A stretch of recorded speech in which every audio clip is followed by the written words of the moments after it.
उद्या अयोध्येतील राम मंदिरात रामलल्लाची प्राणप्रतिष्ठा करण्यात येणार आहे। त्या निमित्तानं आज मुंबईतील मागाठाणे विधानसभा मतदारसंघात भव्य शोभायात्रा काढण्यात आली। स्थानिक शिवसेना आमदार प्रकाश सुर्वे आणि युवा सेना कार्यकारिणी सदस्य राज सुर्वे यांनी या कार्यक्रमाचं आयोजन केलं होतं।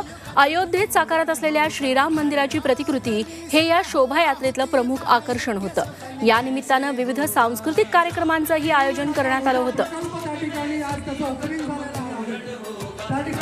पूर्ण मुंबई राममय झालेली आहे।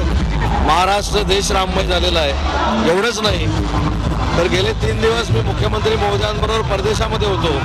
परदेशातले भारतीय लोक देखील राममय झालेले आहेत आणि त्यांनी पूर्ण जग देखील राममय करून टाकलेलं आहे। राम मंदिर ही आपली अस्मिता आहे आणि ती अस्मिता जपण्याचं काम देशाचे पंतप्रधान नरेंद्र मोदी साहेबांनी केलेलं आहे। त्याबद्दल आम्ही सगळेच त्यांचे आभारी आहोत। प्रकाश सुर्वे साहेबांना मनापासून धन्यवाद देतो।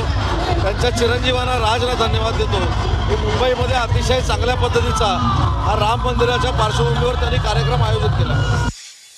आमचा आजचा जो कार्यक्रम होता हा सक्सेस होणारच होता, कारण त्याच्या पाठी श्री प्रभू रामाचा आशीर्वाद होता, हनुमानजीचा आशीर्वाद होता, माता सीतेचा आशीर्वाद होता।